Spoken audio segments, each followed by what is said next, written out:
अच्छा, तो वाजिबात में से या अरकान में से दूसरा है तकबीरतुल इहराम। तकबीर कहते हैं अल्लाहु अकबर कहने को, अल्लाह अकबर कहने को तकबीर कहते हैं। इहराम क्यों कहते हैं? इहराम इसलिए कहते हैं कि नियत के बाद जब तक तकबीर नहीं कहेंगे दोनों हाथों को कानों के देखें। मुस्तहब यह है कि इसको रफ़अ यदैन कहते हैं कि जब हम नियत के बाद दोनों हाथों को उठाएं तो दोनों हाथों की हथेलियां किबले की तरफ हो और ये कानों तक ले आए। देखें अल्लाह अकबर यहां तक होना चाहिए, ठीक है। ये अल्लाह अकबर कहते हुए हाथों को उठाए, आखिर तक पहुंचते हुए हाथों को नीचे रखें, मतलब अल्लाह अकबर। ये सबसे बेहतरीन तरीका है, ठीक है। अच्छा, तो जब आप अल्लाह अकबर कहते हैं तो इहराम का मतलब ये होता है कि आपने जो ही अल्लाह अकबर कहा बहुत सी चीजें आपके लिए जायज थी, हलाल थी, वो हराम हो गई। पहले आप इधर उधर देख सकते थे, अल्लाह अकबर कहा आप उधर नहीं देख सकते। पहले आप खा पी सकते थे, अल्लाह अकबर कहा आप खा पी नहीं सकते। पहले आप बातें कर सकते थे, अल्लाह अकबर कहा बातें नहीं कर सकते। पहले आप उछल सकते थे, कूद सकते थे, तय लगा सकते थे, लेकिन जो नहीं आपने अल्लाह अकबर का नियत करके ना आप उछल सकते हैं, ना आप कूद सकते हैं, ना आप तय लगा सकते हैं, कुछ भी नहीं कर सकते जब तक नमाज में है। इस वजह से कहते हैं कि वो तकबीर जो बहुत सी चीजों को हराम करने वाली है, इस वजह से इसका नाम क्या पड़ गया है? तकबीरतुल इहराम, ठीक है जी। अच्छा जी, अब आपने तकबीरतुल इहराम पढ़ा तो जब आप तकबीर कह रहे हैं उस वक्त आपका जिस्म बिल्कुल सीधा खड़ा होना चाहिए, क़ियाम की हालत में आपको होना चाहिए। जब क़ियाम की हालत में हो आपका जिस्म हिल न रहा हो, आप मतलब अल्लाहु अकबर कहते हो यूं हिले, ठीक है, नमाज बातिल हो जाएगी। या यूं हिले, दाएं बाएं हिले, आगे पीछे हिले, तकबीर बातिल हो जाएगी, तो नमाज बातिल। बिल्कुल सीधे खड़े होके जब सुकून के साथ खड़े हो जाएंगे फिर हाथों को उठा के अल्लाह अकबर कहे तब तकबीर होगी। अगर जिस्म को हिलाए तो तकबीरतुल इहराम नहीं होगी, ठीक है जी। अच्छा, ये है तकबीरतुल इहराम। और तकबीरतुल इहराम में आपको सही अरबी में अल्लाहु अकबर कहना चाहिए, अल्लाहु अकबर, ये सबसे बेहतरीन तरीका। लेकिन अगर आप मिला के पढ़ना चाहते हैं बिस्मिल्लाह से, जल्दी में है, तो आप यूं कहें कि अल्लाहु अकबर बिस्मिल्लाहिर्रहमानिर्रहीम। अगर आप अल्हम्द बिस्मिल्लाह के साथ मिला के अगर पढ़े तो अल्लाहु अकबर कह के आगे मिलाए। लेकिन अगर आपने वक्त करना है तो फिर अल्लाहु अकबर, फिर उसके बाद रुक के बिस्मिल्लाहिर्रहमानिर्रहीम आगे अल्हम्दुलिल्लाह जो है नमाज शुरू करेगा। अच्छा, तो ये है तकबीरतुल इहराम। उसके बाद है क़ियाम, ठीक है जी। अच्छा, अब क़ियाम की दो किस्में हैं, एक है क़ियाम रुकनी, एक है क़ियाम गैर रुकनी। क़ियाम रुकनी दो है, एक वो क़ियाम है ना सीधे खड़े होने को क़ियाम कहते हैं, ये लफ्ज़ याद रखें, सीधे खड़े होने को क्या कहते हैं? क़ियाम कहते हैं। अब क़ियाम की दो किस्में, एक वो क़ियाम जो रुकन है, एक वो क़ियाम जो सिर्फ वाजिब है रुकन नहीं है। जो रुकन है वो भी दो है, जो गैर रुकन है वो भी दो है।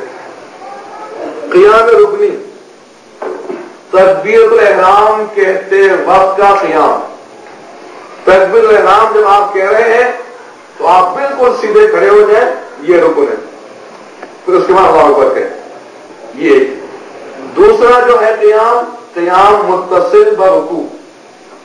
क़ियाम मुत्तसिल बरुकू वो क़ियाम है जो रुकू से मिला हुआ है, मुत्तसिल में मिला हुआ, लेकिन मिला हुआ बाद में नहीं, पहले। रुकू से पहले जो थोड़ी देर के लिए क़ियाम है उसको कहते हैं क़ियाम मुत्तसिल बरुकू। वो एक लम्हा भी हो सकता है, एक सेकेंड भी हो सकता है। आपने अलहम्द सूरा पढ़ा, उसके बाद अल्लाहु अकबर कहते हैं, अल्लाहु अकबर, ठीक है। अल्लाहु अकबर जब आप कहते हैं उसके बाद एक लम्हा रुकने के बाद फिर आप रुकू में जाए। मसलन ये है, आपने पढ़ा कि वलम यकुल लहू कुफुवन अहद, अल्लाहु अकबर, फिर रुकू में जाए, ये एक लम्हा रुक जाए, अल्लाहु अकबर, फिर रुकू में। अगर आप कहते हैं अल्लाहु अकबर, साथ साथ अल्लाह अकबर के साथ जाए, फिर नमाज बातिल हो जाएगी, ठीक है जी। तो इस थोड़ी देर के रुक अल्लाह अकबर के बाद एक लम्हा रुक के रुकू में जाने के लिए आप रुकते हैं, उस रुकने को क़ियाम मुत्तसिल बरुकू कहते हैं। तो क़ियाम के रुकनी की दो किस्में हो गई। ایک قیام بحالت تکبیر احرام کے وقت قیام، ایک قیام متصل برکوع، رکوع میں جانے سے پہلے کا ایک لمحے کا قیام، یہ دونوں رکن ہے۔ اگر ان کو ہم عمدن یا جان بوجھ کر چھوڑ دیں گے تو ہماری نماز کیا ہو جائے گی؟ باطل ہو جائے گی۔ اب یہ ہے دو رکن، ایک ہے قیام غیر رکنی، رکن نہیں ہے صرف واجب ہے۔ ایک ہے پہلا الحمد اور سورہ پڑھنے وقت کا قیام، پڑھتے وقت الحمد اور سورہ جب آپ پڑھ رہے ہیں اس وقت بھی قیام کی حالت میں کھڑے ہونا چاہیے۔ الحمد بھی کھڑے ہو کے پڑھیں، سورہ بھی اللہ بھی یا کوئی بھی سورہ آپ پڑھ لیں کھڑے ہو کے پڑھیں، یہ قیام بھی واجب ہے۔ اور دوسرا رکوع کے بعد والا قیام جس میں آپ سمع اللہ پڑھتے ہیں، رکوع کے بعد والا قیام کہ مکمل کھڑے ہو جائیں، اس کے بعد سمع اللہ لمن حمدہ کہہ لیں، اس کے بعد جائیں سجدے میں۔ تو یہ دونوں قیام کیا ہے؟ غیر رکنیت اور واجب ہے۔ اب ان دونوں قیام میں ان دونوں میں کیا فرق ہے؟ ان دونوں کو جو رکن ہے کسی بھی صورت میں نہیں چھوڑ سکتے، جان بوجھ کر بھی جان بھول کر بھی۔ اور باقی جو الحمد پڑھتے وقت کا قیام یا رکوع کے بعد والا قیام اگر ہم میں سے رہ جائیں، بھول جائیں تو پھر نماز باطل نہیں ہوگی، عمدن چھوڑ دیں تو نماز کیا ہوگی؟ باطل ہوگی۔ یہ کتنے ہو گئے؟ ارکان میں سے 3 ارکان ہو گئے۔ ایک نیت، نمبر 2 کیا بنا؟ تکبیر الاحرام، اور نمبر 3 قیام۔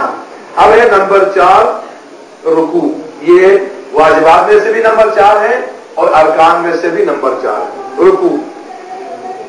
اچھا، رکوع میں سب سے پہلا واجب یہ ہے کہ انسان اتنا جھکے کہ اس کے دونوں ہاتھ گھٹنوں پہ آ جائیں مکمل، ٹھیک ہے، ہتھیلی جو ہے مکمل گھٹنوں پہ آ جائے، یہ ہے واجب۔ اتنا جھکے، اتنا نہ جھکے کہ انسان پنڈلیوں کو پکڑ لے، یا اتنا اوپر نہ ہو کہ رانوں پہ ہاتھ ہو، اس کے ہاتھ گھٹنوں پر ہو۔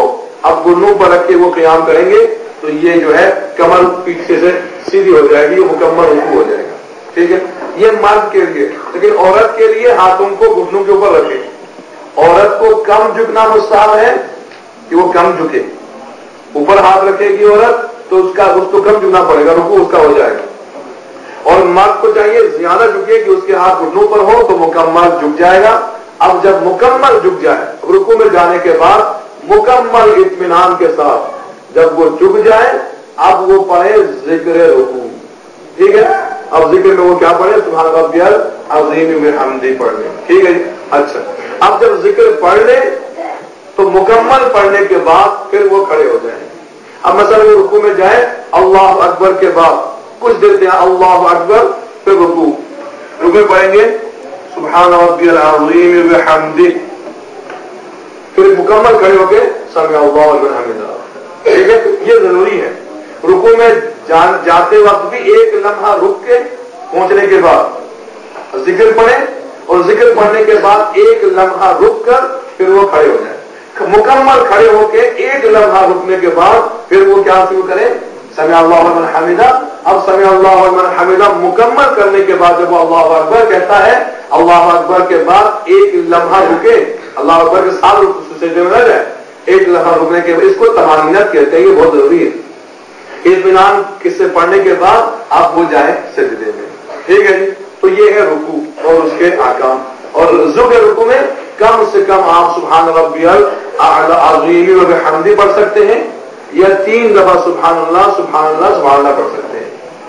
یہ ان میں سے ایک پڑھ لیں یا دونوں پڑھ لیں، یا ان دونوں کے بعد بھی آپ درود پڑھ لیں، یا ان کو اور لمبا کریں، آپ کی مرضی۔ کم سے کم 3 مرتبہ سبحان اللہ یا 1 مرتبہ سبحان ربی العظیم و بحمدہ، یہ رکوع ہو گیا۔